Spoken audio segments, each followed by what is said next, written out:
Everyone, a very warm welcome to Introverda. हम हमारी new NCERTs की सीरीज शुरू करने जा रहे हैं। Now this is a book from Kerala board. ये एंथ्रोपोलॉजी से रिलेटेड एनसीईआरटी है जिसको हम करने जा रहे हैं, जिसका फर्स्ट चैप्टर है इंट्रोडक्शन ऑफ द एंथ्रोपोलॉजी या इंट्रोड्यूसिंग एंथ्रोपोलॉजी। नाउ इस चैप्टर को वेरियस पार्ट्स में कवर करा गया है, विच इज फर्स्ट है meaning and nature of anthropology, second है major branches of anthropology, third है रेलेवेंस ऑफ एंथ्रोपोलॉजी और फोर्थ है हमारा relationship between anthropology and other disciplines and fifth है हमारा origin and development of anthropology.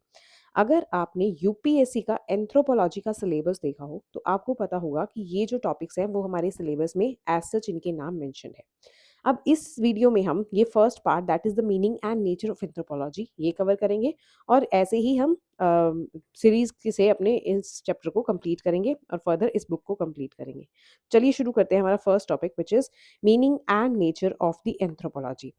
तो meaning की अगर बात करें तो एंथ्रोपोलॉजी की अगर बात करें तो एंथ्रोपोलॉजी बाकी साइंसेस से अपना अलग एक रखता है एज अ सब्जेक्ट। बहुत सारे जैसे सब्जेक्ट्स होते हैं, हम इकोनॉमी का सब्जेक्ट पढ़ते हैं, हम साइकोलॉजी का सब्जेक्ट पढ़ते हैं।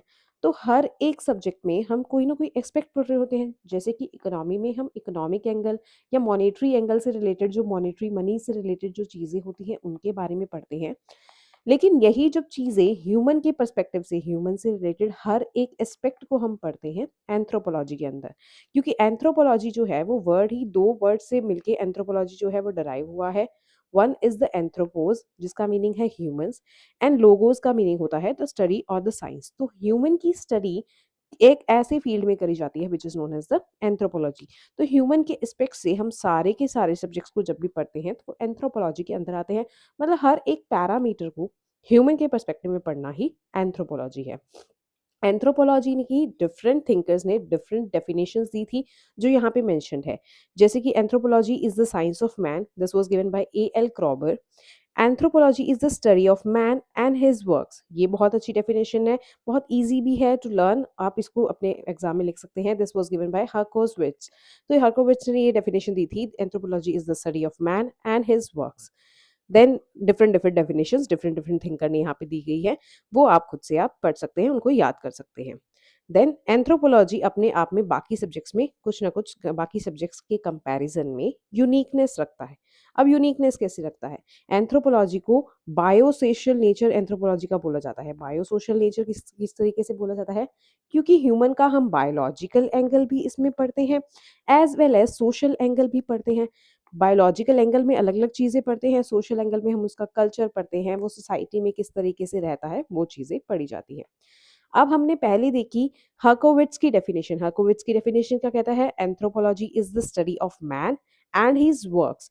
तो मैन के टर्म्स में जब ये बात कर रहा है स्टडी ऑफ मैन, तो मैन टर्म यहाँ पे इंप्लाई करता है human as a biological organism. और अगर वर्क्स की बात करें तो वर्क का मतलब होता है कि उसका कल्चर। मतलब हम ह्यूमन को बायोलॉजिकल पर्सपेक्टिव से एज वेल एज सोशल या कल्चरल पर्सपेक्टिव से पढ़ते हैं। इसीलिए एंथ्रोपोलॉजी का जो नेचर है that is the biosocial nature. तो बायोसोशल नेचर इसका होता है। एंथ्रोपोलॉजी स्टडीज द ऑर्गेनिक और biological factors such as social या cultural factors of the human being.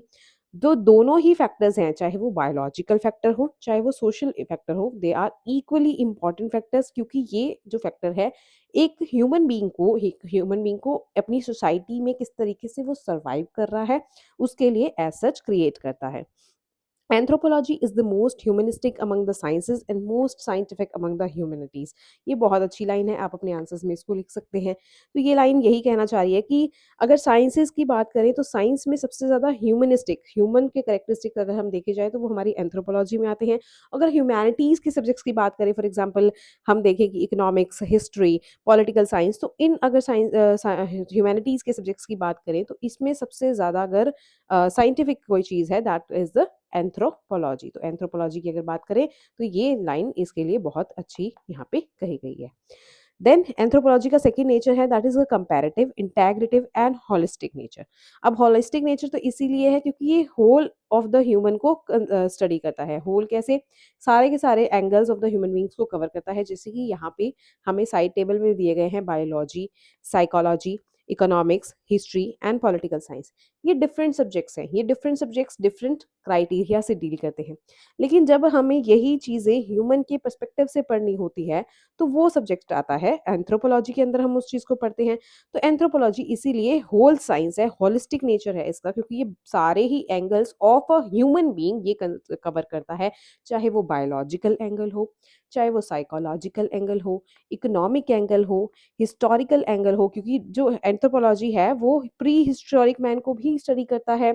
उसके बाद प्री हिस्टोरिक मैन का किस तरीके से इवोल्यूशन हुआ है, प्री हिस्टोरिक मैन से मॉडर्न मैन तक सब चीज़ों को कवर करने का एंथ्रोपोलॉजी काम करता है। तो ये हिस्टोरिकल एंगल भी देखता है of the human being. Political science का एंगल भी यहाँ पे देखा जाता है कि वहाँ पे ह्यूमन बीइंग की पॉलिटिकल सिस्टम किस तरीके का है, क्या-क्या पॉलिटिकल कैरेक्टरिस्टिक्स है, और वो विद टाइम वहाँ का पॉलिटिकल एंगल किसी भी एरिया का जहाँ पे ह्यूमन रह रहा है, किस तरीके से इवॉल्व हुआ है, ये एंगल भी एंथ्रोपोलॉजी जो है वो कवर करता है। तो इसीलिए एंथ्रोपोलॉजी जो है consider human life in totality, इसीलिए इसको इसका जो नेचर है that is known as the holistic nature. तो ह्यूमन बीइंग को एज़ अ होल ये स्टडी करता है।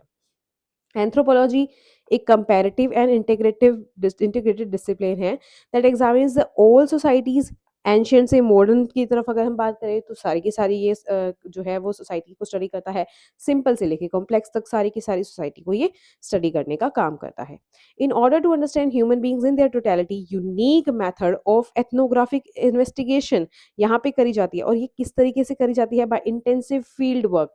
फील्ड वर्क से रिलेटेड एंथ्रोपोलॉजी में हमारे पास बहुत सारे थिंकर्स मिल जाते हैं जिन्होंने जा जाके वहाँ पे फील्ड वर्क करा था, और ये फील्ड वर्क ही बेसिस बनता है ऑफ द एंथ्रोपोलॉजिकल स्टडी। जैसे यहाँ पे मार्गरेट मीड का भी यहाँ पे एग्जांपल दिया गया है। मार्गरेट मीड के बारे में यहाँ पे मेंशन करा गया है कि किस तरीके से इन्होंने फील्ड वर्क करा था। और अपकमिंग लेक्चर्स में जब हम फील्ड वर्क की रेलेवेंस के बारे में बात करेंगे तब भी हमें काफ़ी सारी चीज़ें यहाँ पे फील्ड वर्क के बारे में जानने को मिलेगी। बस अभी आपको इतना ध्यान रखना है कि फील्ड वर्क जो है ये एंथ्रोपोलॉजी का मेन पार्ट होता है। फिर देखते हैं anthropology as a field science. एक होता है हमारे पास में टूरिस्ट, और एक होता है हमारे पास में एंथ्रोपोलॉजिस्ट जो फील्ड वर्क का काम करता है।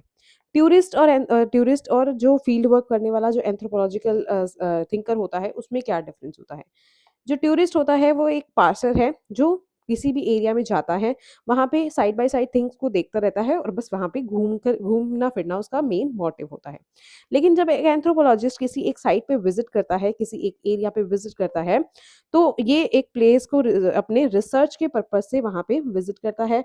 वो इसका रिसर्च एरिया होता है। तो वहाँ से इसका जो इंटेंशन होता है कि to collect reliable and valid data, ताकि वो अपनी जो भी एंथ्रोपोलॉजिकल स्टडी है उसको कंडक्ट कर सके। And field work is the backbone of the anthropological research, क्योंकि इसी से वो पर्टिकुलर सोसाइटी के बारे में हर एक एंगल, वहाँ का कल्चर, वहाँ का इकोनॉमिक एंगल, वहाँ का पॉलिटिकल एंगल एक एंथ्रोपोलॉजिस्ट जो है वो पता लगा सकता है। इसलिए field work is the backbone of the anthropological research. बहुत सारे हमारे थिंकर्स रहे हैं जिन्होंने वेरियस एरियाज में जा जाके जो है फील्ड वर्क करा है और वहाँ से उस सोसाइटी के बारे में वेरियस जो फैक्टर्स हैं उनको डिराइव करने का काम करा है, वेरियस चीज़ें यहाँ पे पता लगाई हैं। Anthropologist use the participant observation. Participant observation मतलब वहाँ पे जो पर्सन गया है दैट इज द पार्टिसिपेंट। वो पार्टिसिपेंट वहाँ पे जाके वेरियस जो वहाँ के एंगल्स हैं, जो भी चीज़ें हम उस पर्टिकुलर सोसाइटी के बारे में पता लगाने चाह रहे हैं उनको ऑब्जर्व करता है। So this is known as a participant observation as one of the important techniques to collect data. But for anthropologists, field is the laboratory. यहाँ पे क्या मेंशन है कि हम अगर देखें, हम साइंस की अगर बात करें तो साइंस में क्या होता है, एक साइंटिस्ट जो है अपनी लैब में रिसर्च को कंटिन्यूस करता है, रिसर्च को कंडक्ट करता है और उसके बेसिस पे ये अपने एक्सपेरिमेंट्स करता है। लेकिन अगर एंथ्रोपोलॉजिस्ट की बात करें तो उनके लिए लैब उनका फील्ड ही है, वो एरिया ही है जहाँ पे जाकर वो अपने जो रिसर्च है उसको कंटिन्यूस करते हैं। एंड इट इंक्लूड्स, अब ये एक्चुअल में फील्ड होती क्या है? Field is any place where people and culture are found. वो तो ऐसा कोई भी एरिया जहाँ पे लोग रहते होंगे, वहाँ का कल्चर होगा, वो उनके लिए फील्ड है। And field work is the heart and soul of anthropologist as it is a field science. ये लाइन बहुत अच्छी है, आप अपने आंसर्स में यूज कर सकते हैं। अगर फील्ड वर्क से रिलेटेड कोई भी क्वेश्चन आता है तो आप लिख सकते हैं that field work is the heart and soul of anthropology as anthropology is a field science. तो अगर कोई भी एंथ्रोपोलॉजिस्ट जो है वो किस तरीके से फील्ड वर्क करता है वो देखते हैं। एंथ्रोपोलॉजिस्ट जो है सबसे पहले किसी भी फील्ड में जाता है, वहाँ के लोगों के साथ रहता है, that is the second step, वहाँ के लोगों के साथ स्टे करता है। देन उनकी नेटिव लैंग्वेज को लर्न करता है। This is the most important step जो आप नहीं सोच सकते कि वहाँ की लैंग्वेज को अगर कोई एंथ्रोपोलॉजिस्ट जिस एरिया को स्टडी कर रहा है, वहाँ की लैंग्वेज को जब तक नहीं सीखेगा, वहाँ के डिफरेंट जो है एंथ्रोपोलॉजिकल फैक्टर्स को वो डिराइव नहीं कर सकता। तो लैंग्वेज को सीखता है, फिर उनके फिनोमेनास को ऑब्जर्व करता है, this is the fourth step, और फिर स्टडी करता है और उनको सिस्टमैटिकली रिकॉर्ड करने का काम करता है। तो these are some of the steps which are involved in the field work. Field work में सबसे पहले वहाँ पे जाएगा, देन उन लोगों के बाद साथ स्टे करना, देन उनकी लैंग्वेज को सीखना, उनके जो फिनोमेनास हैं उनको लर्न करना and record them systematically. So this is the work of a field worker या एंथ्रोपोलॉजिस्ट जो फील्ड वर्क को कंडक्ट करता है। And researchers can also utilise other techniques जैसे कि interview, case study and genealogy. ये भी हमारे सिलेबस का पार्ट है। ये क्या होता है हम फर्दर देखेंगे, लेकिन अभी आपको इतना याद रखना है कि तो ये अदर मेथड्स को भी, जैसे इंटरव्यू, केस स्टडी और जीनियोलॉजी जैसे मेथड्स को भी एंथ्रोपोलॉजिस्ट जो है वो यूज कर सकता है। So this was the first part of this chapter. हम इसी तरीके से पार्ट्स में इस चैप्टर को कवर करेंगे और नेक्स्ट पार्ट में हम देखेंगे major branches of the anthropology. अगर आपको ये तरीका अच्छा लग रहा है और आप चाहते हैं कि इसको कंटिन्यू रखा जाए, तो आप प्लीज़ कमेंट सेक्शन में बता सकते हैं। एंड इसके अलावा आप चैनल एंथ्रो अड्डा को सब्सक्राइब कर लीजिए। Thank you so much, have a nice day.